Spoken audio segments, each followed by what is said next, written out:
Hello friends, இன்னைக்கு நம்ம பார்க்க போகிற வீடியோ சுப்ரீம் கார்டு எம்பரரில் சீசன் 2ல் எபிசோட் 101, 102 தான் ஃப்ரெண்ட்ஸ் பார்க்க போகிறோம். வாங்க இன்னைக்கான வீடியோக்குள்ளே போகலாம். வீடியோட ஸ்டார்டிங்ஸ்லேயே நம்ம ஹீரோவும் அந்த ஈகிள் மேலே வந்துகிட்டு இருப்பான். அந்த 10,000 ஸ்பீட் கேக்கு பக்கத்தில் வந்தாச்சு இப்படின்னு லீஜன் சொல்லிக்கிட்டு இருப்பான். அங்கே நம்ம ஹீரோ டீம் மட்டும் வந்திருக்க மாட்டாங்க, பக்கத்து கான்டினென்ட்லேருந்து நிறைய பேர் வந்திருப்பாங்க அப்படின்னு லீஜன் சொல்லுவான். இங்கே ஷாங்டாங் செட்டை சேர்ந்தவங்க கூட வந்திருக்காங்க. இப்போதைக்கு அந்த ஷாங்டாங் செட்டை சேர்ந்தவங்க தான் நம்பர் 1 பிளேஸில் இருக்காங்க இப்படின்னு சொல்லிட்டு வர நம்ம ஹீரோக்குமே செம காண்டாயிடும். ஏன்னா நம்ம ஹீரோயினையும் பிரிச்சதே அந்த ஷாங்டாங் செட்டு தான். நம்ம ஹீரோ ஒரு வழியாக அந்த 10,000 ஸ்பிரிட் கேக்குள்ளே வந்து இறங்கிடுவான். அப்போ தான் சொல்ல நினைக்கிறாங்க ஷாங்டாங் செட்லேருந்து பவர்ஃபுல்லான ஆளுங்களாம் வராங்க. அதாவது நம்ம ஹீரோயின் குய்மேங் அவங்களும் வந்து இறங்க நம்ம ஹீரோ பார்த்துட்டு குய்மேங் உன்னை பார்த்து எத்தனை வருஷம் ஆகுது அப்படின்னு நம்ம ஹீரோ மனசுக்குள்ள நினச்சிக்கிட்டு இருக்கா. பக்கத்தில் இருக்கிறவங்களுமே கடந்த 5 வருஷத்தில் குய்மேங் வந்து ரொம்பவே பவர்ஃபுல்லான ஐஸ் யூஸராக மாதிரி இருக்காங்க. அவங்கள்ட்ட இருக்கிற ஐஸ் ஃபீனிக்ஸ் ரொம்பவே பவர்ஃபுல்லாக இருக்குது அப்படின்னு சொல்லிக்கிட்டு இருக்கும்போது நம்ம ஹீரோமே குய்மேங் உங்களோட ஐஸ் பவரை முன்ன விட இப்போ ரொம்பவே சூப்பராக கட்டுப்படுறதை கண்ட்ரோல் பண்ணிட்டேன்னு நினைக்கிறேன். அதனால தான் இப்போதைக்கு நீ ரொம்பவே பவர்ஃபுல்லான ஆளாக மாறிட்ட அப்படின்னு நம்ம ஹீரோன்னு சொல்லி மனசுக்குள்ளே நினச்சிக்கிட்டு இருப்பான். அங்கே நிறைய பேர் வந்திருப்பாங்க. யாருமே ஃபஸ்ட்டு அந்த 10,000 ஸ்பீட் கேக்குள்ளே போகிறதுக்கு பயப்படுவாங்க.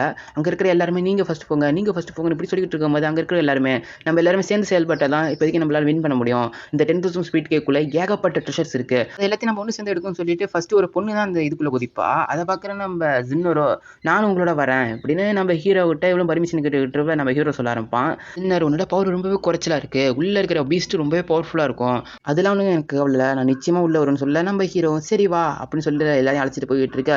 உள்ளே இருக்கிறது ஃபயர் டைப் பீஸ்ட்டு, இதுக்கு பேரில் மென்ஷன் பண்ணல. இந்த டீமன் பீஸ்ட்டுமே நம்ம ஹீரோ வர்றது மற்ற ஆளுங்க போகிறதெல்லாம் பார்த்துக்கிட்டு தான் இருக்கும். நம்ம ஹீரோமே இங்கே ரொம்பவே கேர்ஃபுல்லாக இருங்க, அப்படி இல்லைன்னா நிறைய ஃபயர் பீஸ்ட் இருக்குது, அதெல்லாம் வந்து நம்மளை தாக்கிடும், அதை நம்ம திரும்ப தாக்குறாங்களோ அது அவ்வளோ சீக்கிரமாக அடிப்படாது, காயமும் ஏற்படாது, நம்மளை பார்த்து பயந்தும் விடாது இப்படின்னு சொல்லிட்டு இருப்பாங்க. நம்ம ஹீரோட பர்பிள் டோட்டஸ் டீமன் ஃபயரையும் யூஸ் பண்ணி பார்ப்பாங்க.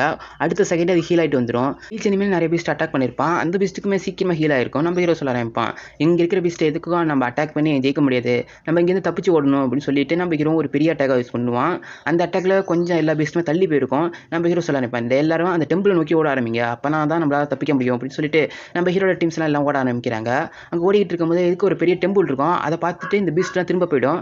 ஏன்னா இதுதான் அந்த இடத்துல சென்ட்ரல் பிளேஸில் இருக்கிற ஒரு டெம்பிள். இந்த டெம்பிள்குள்ளே ஏகப்பட்ட ட்ரெஷர்ஸ் இருக்குது. இந்த டெம்பிளை சுற்றி எந்த பீஸ்ட்டும் வராது. அந்த டெம்பிள் ரொம்பவே பவர்ஃபுல்லான டெம்பிளாக இருக்கிறதுனால எல்லா மனுஷங்களும் அங்கே நின்று பேசிக்கிட்டு இருப்பாங்க. பேரியரை உடைக்கிறது ரொம்பவே கஷ்டமாக இருக்குது இப்படின்னு அவங்க எல்லாரும் பேசிக்கிட்டு இருக்க கூட்டத்தில் ஷாங்டாங் செட்டை சேர்ந்தவன் ஒருத்தன் எந்திரிச்சு பேச ஆரம்பிக்கிறான். நம்ம எல்லாரும் தனித்தனியாக இந்த கேட்டை உடைக்கணும்னா நிச்சயமாக நம்ம யாராலுமே உடைக்க முடியாது. எங்களோட ஷாங்டாங் செட்டு சார்பாக எங்களோட குய்மேங் இந்த கேட்டை உடைப்பாங்க, அவங்களுக்கு தேவையான போர்ஸை நீங்கள் கொடுக்கணும், நம்ம எல்லாரும் சேர்ந்து செஞ்சால் ஈஸியாக இந்த கேட்டை உடைச்சிடலாம், இதில் உள்ள ஃபார்மேஷனும் ரொம்ப பவர்ஃபுல்லாக இருக்கும், நீங்கள் உங்களோட உதவியை கொடுத்தீங்கன்னா எல்லாருமே உள்ளவே இருக்கிற ட்ரெஷர்ஸை எடுக்கலாம் இப்படின்னு சொல்லிக்கிட்டு இருக்கும்போது நம்ம குய்மேங்குமே அந்த கேட்டை உடைக்க ஆரம்பிப்பாங்க. பின்னாடி இருக்கிற நிறைய மனுஷங்க நம்ம குய்மேங்குக்கு பவரை கொடுக்க ஆரம்பிப்பாங்க. நம்ம குய்மேங்கோட ஐஸ் ஃபீனிக்ஸை கொண்டு வந்து அந்த கேட்டில் இருக்கிற ஃபார்மேஷனை அழிக்க ஆரம்பிப்பாங்க. ஃபார்மேஷன் உடைக்கிறதுக்காக நம்ம குய்மேங்கோட ஐஸ் ஃபீனிக்ஸ் எடுத்துருந்ததுனால பக்கத்தில் இருக்கிறவங்களான்னு பேசுவாங்க, இந்த ஐஸ் ஃபீனிக்ஸ் வந்து ரொம்பவே டேஞ்சரான சோல், இதை வச்சிருக்கவங்களுக்கு யூசர்ஸ்க்கே ஆபத்து இருக்கும், அதையே இவங்க இவ்வளோ அசால்ட்டாக கண்ட்ரோல் பண்ணுறாங்களே இப்படின்னு எல்லாரும் பேசிக்கிட்டு இருக்க அந்த ஃபார்மேஷனும் கொஞ்சம் கொஞ்சமாக கிராக் விட்டு உடஞ்சிரும். இங்கே வெளியில் எல்லாருமே உள்ளே ஓட ஆரம்பிச்சிருவாங்க. நம்ம ஹீரோமே குய்மேங் நீ ரொம்பவே பவர்ஃபுல்லான மாறிட்ட, அது மட்டும் இல்லை ரெண்டு ஐஸ் ஃபீனிக்ஸ் எப்படி கண்ட்ரோல் பண்ணி நல்லா கற்றுக்கிட்ட இருக்கே இப்படின்னா நம்ம ஹீரோ வெளில நின்று குய்மேங்க பாராட்டிகிட்டு இருப்பான். இருந்தாலும் இங்கே எனக்கு முக்கியமான நிறைய வேலை இருக்குது, போன வாட்டி இங்கே இருக்கிறதுலாம் நான் சுருட்டிட்டு போயிட்டேனே, அப்புறம் எப்படி எனக்கு ட்ரெஷர் கிடைக்கும் இப்படின்னு சொல்லிக்கிட்டு இருக்க. அங்கே நிறைய சோல் பால் இருக்கும், அதாவது இந்த இடத்துல இருக்கிற எனர்ஜி அப்படியே சோல் பாலாக கேதர் ஆகி வெளில வந்துகிட்டு இருக்கும். அங்கே டெலிபோர்ட்டேஷன் நிறையவே இருக்கும், வேற வேற இடத்துக்கு கொண்டு கூட்டத்துக்கு. நம்ம ஹீரோ இதெல்லாம் நான் போன வாட்டி வந்தப்போ கிடைக்கவே இல்லையே, நான் பார்க்கவே இல்லையே அப்படின்னு சொல்லிட்டு இருக்கும்போது நம்ம ஹீரோ போன வாட்டி வரும்போது நிறைய இடத்த இங்கே டேமேஜ் பண்ணியிருப்பான், அது எல்லாமே சரியாக இருக்கும். நம்ம ஹீரோ இதெல்லாம் பார்த்துட்டு ரொம்ப ஆச்சரியத்தில் இருப்பான். அங்கே ஒருத்தனும் இங்கே இருக்கிற டிராங்கெல்லாம் பார்த்துக்கிட்டு இருக்கும்போது இந்த டிராங்கோட கண்கள் எங்கே பார்க்குதுன்னு பாருங்க, கண்கள் பார்க்குற இடத்துல தான் நிச்சயமாக ட்ரெஷர்ஸ் இருக்கும், அதனால அது எங்கே பார்க்குதுன்னு பாருங்கன்னு சொல்லிட்டு இருக்கும்போது பக்கத்தில் இருக்கிற சிலையை தான் இந்த டிராங்க்ஸ்லாம் பார்க்கும். ஏன்னா அந்த சிலையை ரிஃபைன் பண்ணுங்கன்னு ஒன்றும் சொல்ல, சிலையை ரிஃபைன் பண்ணுற இடத்த நான் கண்டுபிடிச்சிட்டேன்னு சொல்லி ஒரு பைபிளையோ தோ இருக்குது இந்த ஸ்டோன் டேப்லெட், இதுக்குள்ள நம்ம பவர் செலுத்தினா போதும் ரிஃபைன் பண்ண ஸ்டார்ட் பண்ணிடலாம்னு சொல்லிட்டு அவனும் அவனோட பவர்ஸை செலுத்திக்கிட்டு இருப்பான். இந்த ரிஃபைன் பண்ணுறதுலாம் ஒன்றும் இல்லை, இந்த பொருள் டேமேஜ் பண்ணாமல் பவர்ஸை செலுத்தி மட்டும் எடுக்கிறது. இன்னொருத்தனும் இதெல்லாம் ரொம்ப டைம் எடுக்கும், அதெல்லாம் எனக்கு சரிப்பட்டு வராது, நான் டேரெக்டாக போய் இந்த பொருள் அட்டாக் பண்ணி எடுத்துக்கிறேன்னு சொல்லிட்டு அந்த சிலையை போய் அட்டாக் பண்ண அவன் நினச்ச மாதிரியே அந்த சிலையிலேருந்து ஒரு ரெட் கலர் ஜொலிக்க ஆரம்பிக்குது. ஒரு வழியாக ட்ரெஷர் எடுத்துட்டோம் அப்படின்னு சொல்லிக்கிட்டு இருக்கும்போது அந்த ரெட் கலரில் இருக்கிற ஸ்மோக்கோ அங்கே இருக்கிற எல்லா சிலைமையிலையும் போட ஆரம்பிக்குது. சிலை மேலே பட்டனே அந்த சிலைக்கெல்லாம் உயிர் வர ஆரம்பிச்சிருச்சு. இங்கே என்ன நடக்குது, இங்கே இருக்க சிலைலாம் ஏன் அசையுது அப்படின்னு சொல்லிக்கிட்டு இருக்க. அப்படியே முட்டாப்பாலே ரிஃபைன் பண்ணாமல் நம்மளோட பலத்தை யூஸ் பண்ணால் அதுக்கேற்ற வேலையை நம்ம கொடுத்து தான் ஆகணும் இப்படின்னு இன்னொருத்தன் சொல்ல அங்கே இருக்கிற சிலை எல்லாரையும் இந்த அட்டாக் பண்ண ஆரம்பிச்சிடும்.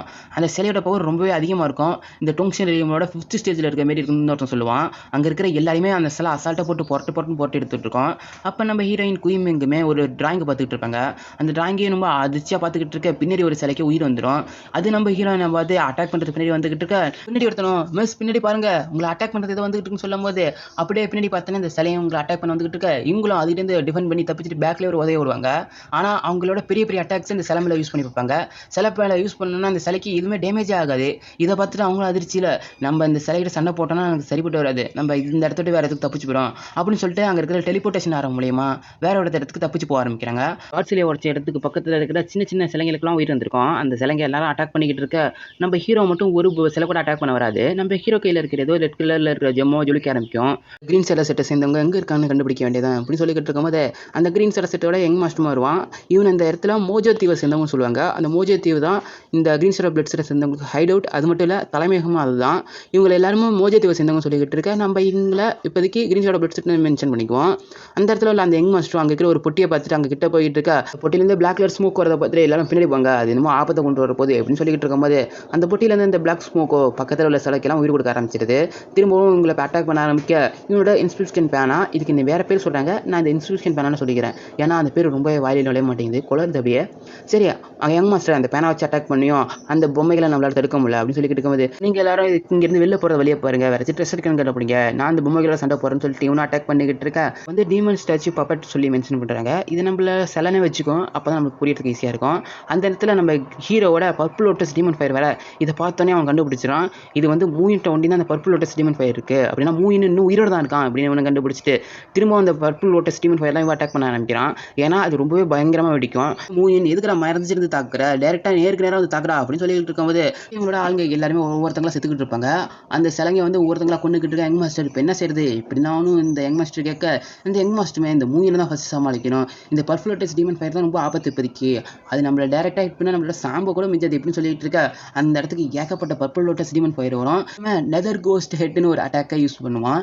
அந்த அட்டாக் மூலியமா நம்ம ஹீரோட பர்பிள் லோட்டஸ் டீமன் ஃபயர் ஓரளவுக்கு க்ளோஸ் பண்ணாலும் ஹீரோ அந்த ஃபயருக்கு மேலே ஒரு பேரியர் போட்டு அனுப்புறான். இவனுமே அந்த நெதர் கோஸ்ட் டெக்னிக்கில் அடுத்த லெவலில் யூஸ் பண்ண ஆரம்பிக்கிறான். அட்டாக்குமே பவர்ஃபுல்லாக மாற்றிக்கிட்டே வரான். நம்ம ஹீரோவும் அவனோட டீமன் ஃபயரை யூஸ் பண்ண ஆரம்பிக்கிறான். யூஸ் பண்ணி இவனோட அட்டாக் எதிராக நம்ம ஹீரோட அட்டாக்கை லான்ச் பண்ணிக்கிட்டு இருக்க.